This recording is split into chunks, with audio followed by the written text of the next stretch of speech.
दोस्तों, अगर आपको स्टॉक मार्केट सीखना है तो Amazon पर जाकर आप हमारी बुक पढ़ सकते हैं या तो Udemy पे जाकर आप हमारे वीडियो कोर्सेज भी देख सकते हैं। Hello friends, welcome to our channel learn stock charts to earn. दोस्तों, ये पर्टिकुलर वीडियो में हम इंट्राडे की एक स्ट्रेटजी देखेंगे जिसमें हम मूविंग एवरेज का इस्तेमाल करने वाले हैं। मूविंग एवरेज की जो क्रॉसओवर की स्ट्रेटजी है उसके ज़रिए स्टॉक सिलेक्शन किस तरह से किया जाए, कौन से स्टॉक में क्रॉसओवर बन रहा है वो देखा जाए और उसके बाद थोड़ा सा प्राइस एक्शन को मिलाकर किस तरह से एंट्री एग्जिट की जाए, ये हम ये पर्टिकुलर वीडियो के ज़रिए देखने की कोशिश करेंगे। मूविंग एवरेज का हमने कॉम्बिनेशन कौन सा लिया है और क्यों लिया है वो भी हम समझेंगे। धीरे धीरे हम ये वीडियो को आगे बढ़ाएंगे। स्ट्रेटजी को समझ लेने के बाद उसके बाद जाकर हम एग्जाम्पल के ज़रिए भी स्ट्रेटजी एक पर्टिकुलर स्टॉक का चार्ट ओपन करके वहाँ पे भी देखने की कोशिश करेंगे, जिससे आपको समझ में आएगा कि जब भी हम पर्टिकुलर स्टॉक का चार्ट ओपन करते हैं तो कैंडलस्टिक का टाइम फ्रेम कौन सा होना चाहिए, उस पर मूविंग एवरेज का कॉम्बिनेशन कौन सा होना चाहिए और उसमें फिर ट्रेड सेटअप बनने के बाद एंट्री और एग्जिट, यानी कि एंट्री करने के बाद एग्जिट दो तरीके से हो सकती है, एक तो स्टॉप लॉस हिट होने के बाद या तो टारगेट हिट होने के बाद। तो वो भी किस तरह से कर सकते हैं ये हम देखने की कोशिश करेंगे। तो चलिए अभी आगे बढ़ते हैं। अभी पहले हम यहाँ पे देखने की कोशिश करते कि what is MA cross. MA cross यानी कि मूविंग एवरेज क्रॉस ओवर। तो मूविंग एवरेज क्रॉस ओवर यानी क्या कि मान लीजिए कि कोई मूविंग एवरेज इस तरह से ट्रेड कर रहा है और ट्रेड करते करते ये इस तरह से जा रहा है। मान लीजिए फिर कोई मूविंग एवरेज इस तरह से इसको ब्रेक डाउन देता है और फिर कुछ समय के बाद इसको फिर से ब्रेक अप देता है, यानी कि ब्रेकआउट देता है अप साइड में, और उसके बाद जहाँ पे भी क्रॉसओवर मिलता है उसके हिसाब से हम ट्रेड लेते हैं। जैसे कि यहाँ पे क्रॉसओवर हुआ और ये डाउनवर्ड डायरेक्शन में था तो यहाँ पे एक सेल सेटअप बना, और यहाँ पे अगर आप देखेंगे तो ये भी क्रॉसओवर हुआ लेकिन अपसाइड में हुआ और उसके बाद अपसाइड में मूवमेंट आई। जनरली क्या होता है कि जो भी मूविंग एवरेज रहता है जो ज़्यादा वोलाटाइल नहीं होता, जो कि ये पर्टिकुलर मूविंग एवरेज के एग्जांपल के ज़रिए आपको समझने में आसानी होगी कि ये मूविंग एवरेज अगर आप देखेंगे तो मैं इसको अदर कलर में ड्रॉ करता हूँ तो आप देख सकते हैं कि ये मूविंग एवरेज ज़्यादा वोलाटाइल नहीं है, इस तरह से पूरा स्मूथ आउट होकर एक ही लाइन में जाता हुआ दिख रहा है। तो ये जनरली लॉन्ग टर्म का मूविंग एवरेज रहता है। और दूसरा मूविंग एवरेज अगर आप देखते हैं तो ये मूविंग एवरेज आपको comparative to that moving average, ये मूविंग एवरेज आपको थोड़ा सा वॉलाटाइल दिखेगा और इस तरह से नीचे ऊपर ज़्यादा जाते हुए दिखेगा। तो ये जो मूविंग एवरेज है कंपेयर करेंगे तो ये थोड़ा शॉर्ट टर्म का मूविंग एवरेज रहता है। और अभी यहाँ पे ये जो स्ट्रैटेजी है इसमें अगर आप देखेंगे तो जब भी लॉन्ग टर्म के मूविंग एवरेज को शॉर्ट टर्म का मूविंग एवरेज क्रॉस करता है और जो भी डायरेक्शन में क्रॉस करता है वहाँ पे एक ट्रेड सेटअप बनता है। जैसे कि आप यहाँ पे देख सकते हैं ये लॉन्ग टर्म का मूविंग एवरेज था और ये शॉर्ट टर्म का मूविंग एवरेज था। यहाँ पे क्रॉसओवर हुआ डाउनवर्ड डायरेक्शन में तो यहाँ पे एक सेल सेटअप बना और उसके बाद एक गिरावट आती हुई दिखी। अभी यहाँ पे मैं मूविंग एवरेज के हिसाब से आपको बताने की कोशिश कर रहा हूँ, यहाँ पे हमने प्राइस चार्ट नहीं लिया है। आगे जाकर मैं प्राइस चार्ट के हिसाब से भी आपको बताने की कोशिश करूँगा। अभी यहाँ पे आप देख सकते हैं फिर से एक बार क्रॉसओवर हुआ लेकिन अपसाइड में हुआ और फिर ये बढ़ोतरी होती हुई दिखी। तो जनरली हमें क्या करना है, जब भी लॉन्ग टर्म के मूविंग एवरेज को शॉर्ट टर्म का मूविंग एवरेज क्रॉस करता है तो हमारे लिए एक ट्रेड सेटअप बनता है और जिसके बाद एक अच्छा खासा ट्रेड बनने की संभावना रहती है। अभी ट्रेड किस तरह से करना है वो आगे जाकर तो हम देखेंगे, लेकिन यहाँ पे आपको इतना ही समझना है कि मूविंग एवरेज क्रॉस ओवर की जो स्ट्रैटेजी रहती है वहाँ पे हमें एक लॉन्ग टर्म का मूविंग एवरेज लेना पड़ता है और एक शॉर्ट टर्म का मूविंग एवरेज लेना पड़ता है। और जब भी शॉर्ट टर्म का मूविंग एवरेज लॉन्ग टर्म के मूविंग एवरेज को क्रॉस करता है तो जो भी डायरेक्शन में वो क्रॉस कर रहा है वो डायरेक्शन में आगे जाकर मूवमेंट आने की संभावना रहती है। तो हमारा जो इंट्राडे का ट्रेड है वो डायरेक्शन के हिसाब से होना चाहिए। अभी मुझे लगता है कि इतना आपको समझ में आया होगा। अभी थोड़ा इसमें और डिटेल में देखते हैं। अभी हम यहाँ पे अगला पॉइंट देखते हैं जो है ट्रेड विथ एमए क्रॉस। तो trade with moving average cross over किस तरह से कर सकते हैं वो यहाँ पे हम समझ लेने की कोशिश करेंगे। यहाँ पे मैं आपको थेरेटिकली बताऊंगा जहाँ पे दो मूविंग एवरेज हम लेंगे और उसके बाद उसके ऊपर प्राइस चार्ट भी ड्रॉ करने की कोशिश करेंगे और उसके हिसाब से ट्रेड किस तरह से लेना है वो भी मैं आपको बताने की कोशिश करूंगा। और फिर आगे जाकर एक एग्जाम्पल के जरिए भी हम सिमिलर कॉन्सेप्ट समझ लेने की कोशिश करेंगे।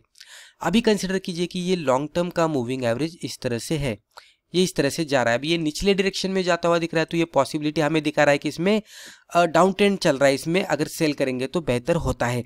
लेकिन अगर क्रॉस ओवर मिलता है अपसाइड डायरेक्शन में तो ट्रेंड चेंज होकर फिर अपसाइड में भी मोमेंटम आने की संभावना रहती है। ये लॉन्ग टर्म का मूविंग एवरेज है। शॉर्ट टर्म का मूविंग एवरेज देखेंगे तो ये इस तरह से है। तो ये यहाँ पे इस तरह से क्रॉस ओवर होता हुआ हम यहाँ पे इस तरह से दिखाते हैं। एक जनरली एग्जांपल के जरिए मैं यहाँ पे ड्रॉ करके आपको बताने की कोशिश कर रहा हूँ। पूरी तरह से थ्योरेटिकल कॉन्सेप्ट है, लेकिन थोड़ा समझ लेने के लिए मैं ये बताने की कोशिश कर रहा हूँ। आगे जाकर एग्जाम्पल के जरिए सेम लॉजिक को हम अप्लाई करेंगे। अभी कंसिडर करते हैं कि ये जो मूविंग एवरेज है ये लॉन्ग टर्म का मूविंग एवरेज है। ये जो हमने पिंक कलर में ड्रॉ किया है वो, और ये जो ब्लू कलर में हमने ड्रॉ किया है ये हमारा कंपैरेटिवली शॉर्ट टर्म का मूविंग एवरेज है। अब यहाँ पे अगर आप देखेंगे तो ये लेवल पे शॉर्ट टर्म के मूविंग एवरेज ने यानी कि ब्लू कलर के मूविंग एवरेज ने लॉन्ग टर्म के यानी कि पिंक कलर के मूविंग एवरेज को ब्रेक डाउन दिया था, यानी कि ब्रेकआउट मिला लेकिन निचले डायरेक्शन में, राइट। अभी प्राइस चार्ट हम कंसिडर करते हैं कि इस तरह से अभी यहाँ पे कुल मिलाकर डाउन ट्रेंड चल रहा है। आप देख सकते हैं लॉन्ग टर्म के मूविंग एवरेज का स्लोप डाउनवर्ड डायरेक्शन में है, और उसी के साथ अगर आप देखेंगे तो शॉर्ट टर्म के भी जो मूविंग एवरेज का स्लोप है वो भी डाउनवर्ड डायरेक्शन में है। तो जब भी दोनों मूविंग एवरेज डाउनवर्ड डायरेक्शन में जाते हैं तो प्राइस चार्ट की संभावना ये होती है कि ये दोनों के नीचे ट्रेड कर रहा है। तो ये ब्लैक कलर के लाइन के जरिए मैं प्राइस चार्ट ड्रॉ करके आपको बताने की कोशिश करता हूं। तो यहाँ पे सिनेरियो किस तरह से दिख रहा है, ये जो पिंक वाला है ये है लॉन्ग टर्म का मूविंग एवरेज, ब्लू वाला है शॉर्ट टर्म का मूविंग एवरेज, और ये जो मैंने ब्लैक कलर का ड्रॉ किया है ये हमारा प्राइस चार्ट है।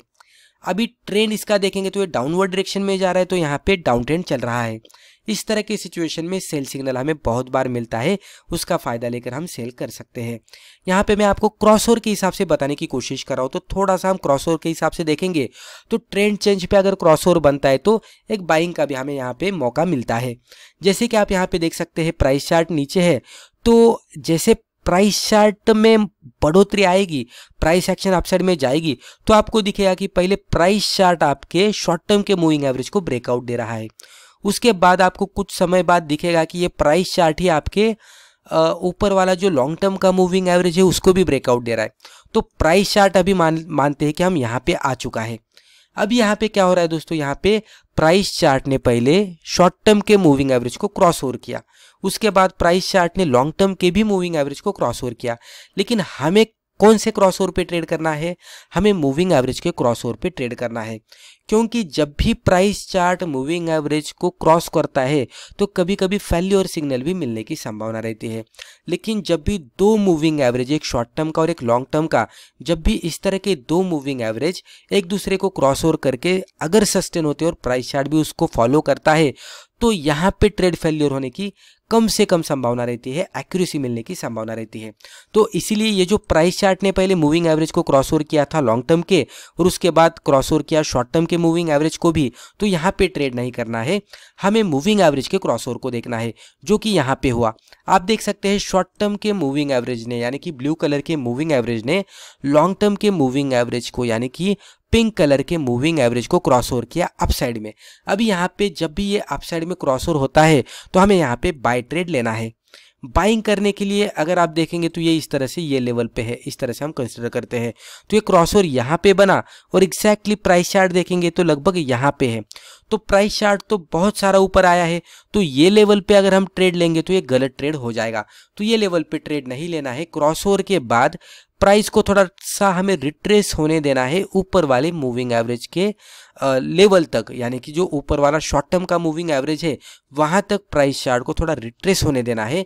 जब भी यहाँ पे कोई बुलिश कैंडलस्टिक बनेगी तो ये जो कैंडलस्टिक यहाँ पे बन रही है इसके हाई के ऊपर बाय करना है, लो के नीचे स्टॉप लॉस, और रिस्क रिवॉर्ड रेशियो के हिसाब से आपको टारगेट डिफाइन करना है।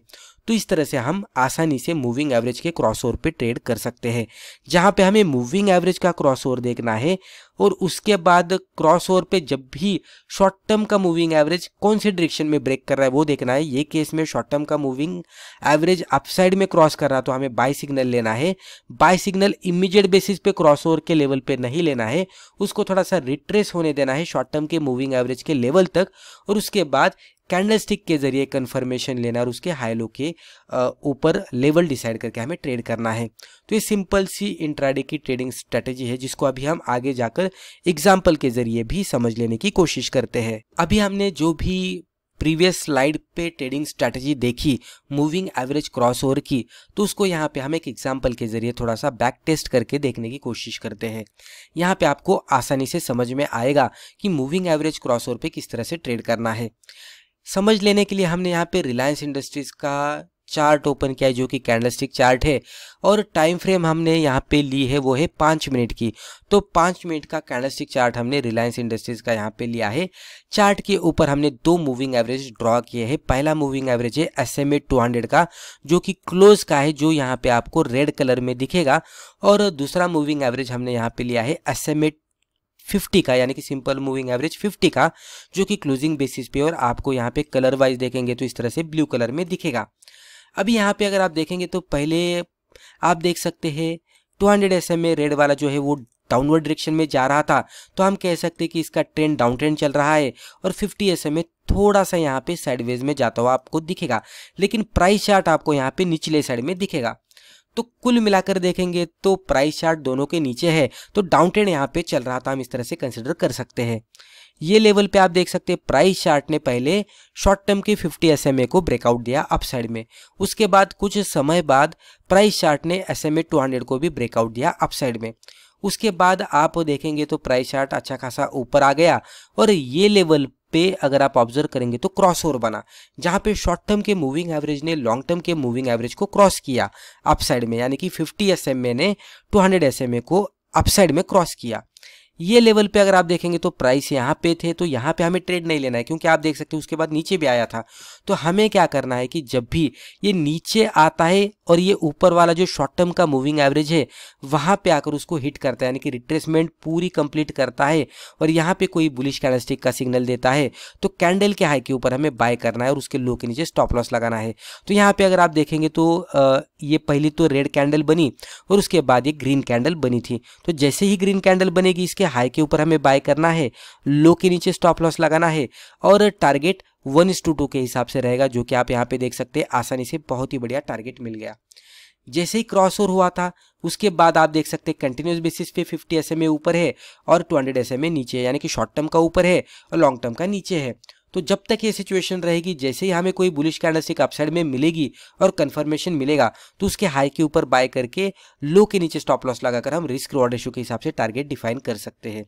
अब ये सिंपल सी स्ट्रेटेजी बहुत ही बढ़िया वर्कआउट होती है। इवन आप फर्स्ट टाइम भी इसको वर्कआउट करने की कोशिश करेंगे और जैसे ही आपको यहाँ पे ट्रेड सक्सेस मिलता है, यही स्टॉक में ट्रेड करने के बजाय अगर आप दूसरा स्टॉक ढूंढते हैं कि जहाँ पे ये सिचुएशन मिल रही है तो उसमें भी अगर आप ट्रेड करेंगे तो बेहतर हो जाएगा। तो इस तरह से भी आप कर सकते हैं। तो इस तरह से मूविंग एवरेज का सहारा लेकर उसका क्रॉसओवर का आइडेंटिफिकेशन करके हमने ट्रेड यहाँ पे करने की कोशिश की। अभी पॉइंट आता है कि SMA 50 और SMA 200 हमने सिलेक्ट क्यों किया। उसके पीछे एक रीज़न है कि SMA 50 इंडिविजुअली भी बहुत ही बढ़िया वर्कआउट होता है और SMA 200 भी इंडिविजुअली बहुत ही बढ़िया वर्कआउट होता है। SMA 50 हम शॉर्ट टर्म के ट्रेड के लिए अप्लाई कर सकते हैं और SMA 200 हम लॉन्ग टर्म का ट्रेड का आइडेंटिफिकेशन करने के लिए उसका इस्तेमाल कर सकते हैं जब भी हम डेली चार्ट का इस्तेमाल करते हैं तो। लेकिन 5 मिनट के चार्ट पे भी इंट्राडे बेसिस पे वो उसी तरह से वर्कआउट होता है। और जब भी 50 और 200 SMA का क्रॉसओवर होता है तो कंपेरेटिव टू अगर हम देखेंगे तो दोनों में बहुत ही बड़ा डिफरेंस है 50 SMA और 200 SMA जो कि ड्रॉ होता है उसके हिसाब से। तो जब भी 50 SMA 200 SMA को क्रॉस करता है तो एक अच्छा खासा ट्रेंड बनने की संभावना रहती है और ट्रेंड को फिर आगे जाकर फॉलो करने की भी संभावना रहती है। उसका ट्रेंड को उसका जो ट्रेंड चल रहा है उसको राइड करके प्रॉफिट कमाने के लिए हमें एक अच्छा खासा मौका भी मिलता है। और उसके वजह से हमने यहाँ पे SMA 50 और SMA 200 सिलेक्ट किया जो कि बहुत ही बढ़िया वर्कआउट होता है। आप थोड़ा बैक टेस्ट करके देखेंगे तो आपको समझ में आएगा। तो दोस्तों मुझे लगता है रिस्पेक्टिव वीडियो में हमने जो भी डिस्कस किया इससे आपको ज़रूर फायदा हुआ होगा। Thank you.